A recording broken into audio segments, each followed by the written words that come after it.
L'exercice naval va durer une semaine et se déroule au large du Cap sous leadership chinois avec l'Afrique du Sud comme nation hôte. Dans un communiqué, la marine sud-africaine affirme que l'exercice impliquera des navires des BRICS+, bloc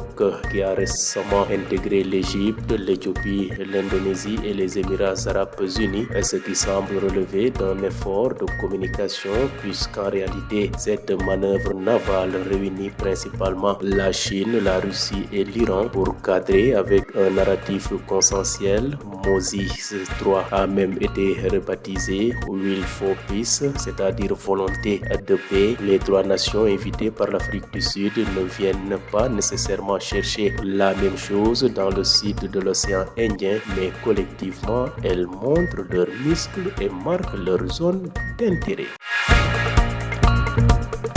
Quittons l'Afrique du Sud pour l'Afrique australe. À Madagascar, les fortes intempéries depuis le début de cette saison des pluies ont déjà provoqué 11 décès dans la capitale et ses environs. Les inondations, quant à elles, ont fait plus de 1000 sinistrés, un scénario qui se répète année après année. Les eaux de pluie n'arrivent plus à s'évacuer vers les deux rivières de déversement qui sont l'Ikopa et la Mamba, situées autour de la capitale. Les causes de ces inondations sont pourtant bien connues à cause des constructions anarchiques. Le nouveau gouvernement et son ministère de l'aménagement du territoire n'ont pour l'heure pas encore donné de ligne claire sur leur volonté de prendre ou non des décisions fermes à l'encontre des propriétaires ne respectant pas les plans d'urbanisme en vigueur.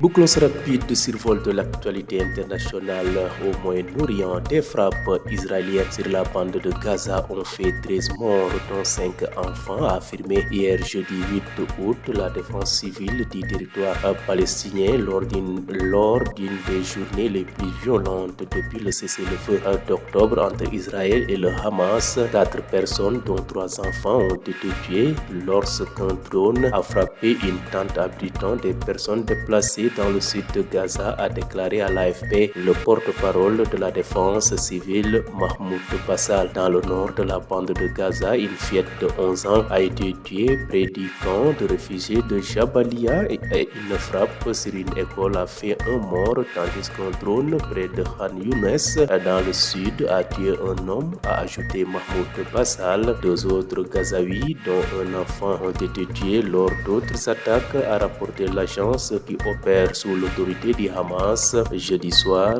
4 autres personnes ont été tuées lors d'une frappe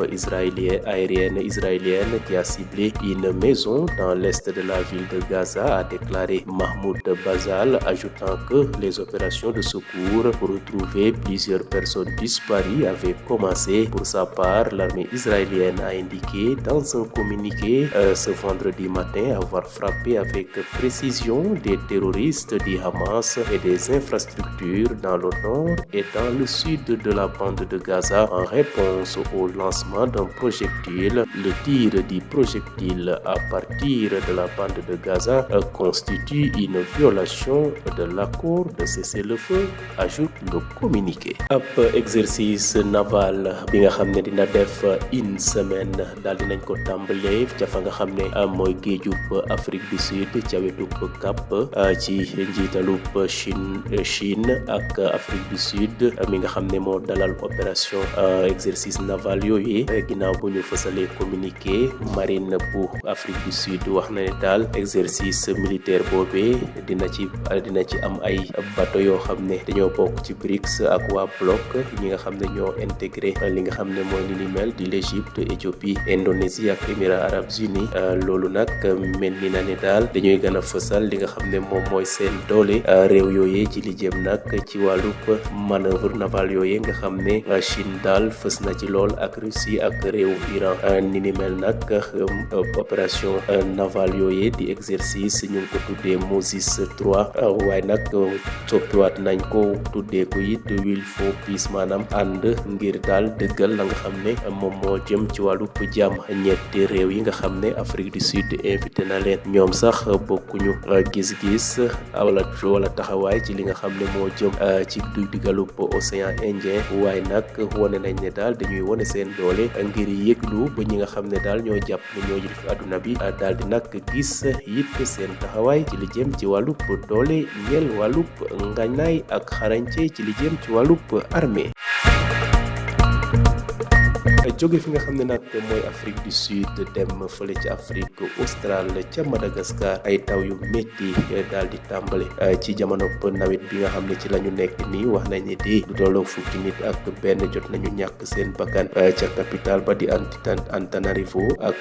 digdigal ga inondation yi sax tax na daal ba lu tolloo junni ay nit am nañu ay jafe-jafe ci li jëm ci seen wàllu dëkkuwaay wax na ne nag ñu ni mel day faral di am saa yu nawet bi jotee te daal xam nañu ne ñaari rivière yooyu nga xam ne moom mooy Ikopa ak Mamba ñooy faral di déverser li nga xam ne mooy ndox yi gis nañ ne daal nit ñi dañoo tabax ca fa nga xam ne mooy yoonu ndox ya ba tax na daal ñu ni mel indi jafe-jafe ci askan ba ñi nga xam ne nag ñooy gouvernement bu bees bi ak ministère bu aménagement du territoire ñoom de waxuñu dara ci li nga xam ne moo jëm ci ni mel waaye it waxuñu it ne de ndax ña nga xam ne ñooy def naka su dul noonu ci li jëm ci wàllu dëkkuwaay di tabax te teguñu ko fenn ndax dinañ ca indi coppite am déet loolu ba léegi jotuñ ca àddu. jeexale xibaaru bitim réew yi ca fa nga xam ne mooy Moyen-Orient Israël de daal dina amal bombardement jëmale ko ca bande de Gaza lu tolloo ko fukki nit ak ñett jot nañ ñàkk seen bakkan juróom yi sax ay xale lañu loolu de la waa défense civile bu ñi nga xam ne mooy te mu yore territoire palestinien ba daal di xamle ci bésub arjuma ji ci bésub alxames gi démb yemoon ak juróom-ñetti fan ci weerub janvier ci atum 2025 loolu lee la défense civile ba xamle démb ci bésub alxames gi yemoon nag juróom-ñetti fan ci weerub janvier ci atum 2026 ñeenti nit it ak ñetti xale jot nañ leen faat ca fa nga xam ne ay drone ñoo def bombardement ni mel ci seen tante ya nga xam ne ñu ngi ko teg ca fa nga xam ne moom mooy bëj saalumu bande de Gaza loolu laal lak yi di Mahmoud Bazal di porte parole bu défense civile xamle ci AFP wax nañ ne it de fa nga xam ne mooy bëj gànnaaru bande de Gaza ab xale bu jigéen it bu am lu tollu fukki at ak benn jot nañ ko faat ca wetu camp réfugié ba nga xam ne moo nekk ca Jabalia wax nañ ne it bombardé nañu ab benn école ba benn xale it jot ca ñàkk bakkanam wax nañ ne nag ay drone it daal dinañ amal bombardement fa nga xam ne mooy wetu ville bu ñuy wax Khan Younes nekk ca bëj saalumu bande de Gaza foofu sax benn nit jot nañ ko faafaat loolu it la Mahmoud Basal dolli ci ni mel waa Gaza de ñi nga xam ne seen xale yaa ñu ngi leen di faral di faat bu baax a baax te Israël mooy faral di def ni mel te ne dañoo wax ne dañuy xeex ak ñi nga xam ne ñooy waa Hamas démb ci bésub alxames bi ci ngoon ñeenti nit sax itam jotoon nañ leen faat ci bombardement yi nga xam ne aviation israélienne moo ko def ci ay kër ya nga xam ne ñu nga nekk ca bëj penku bande de Gaza ak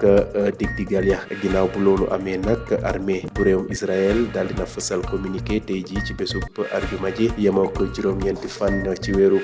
janvier ci atum 2026 wax nañ ne nag bombardement yooyee dañoo doon viser ay terroristes ya nga xam ne dañoo bokk ci Hamas doon viser it ay infrastructure maanaam ay jumtukaay ca fa nga xam ne mooy bëj gànnaaru bande de Gaza ak bëj saalumu bande ba ndax dañoo gis ne dañoo daal di sokki ay projectile jëmale ko ca fa nga xam ne mooy Israël moo tax nag ñu daal di amal bombardement yooyee Israël nag wax na ne ab tiiru projectile yooyu nga xam ne dañuy bàyyeekoo ca bande de Gaza nekk na loo xam ne dañuy violoo cessez-le-feu bi nga xam ne jot na dox ci diggante Israël ak Hamas ba tax na nag saa yu ni mel amee daal di nag jóg daal di nag lijjante ni mel.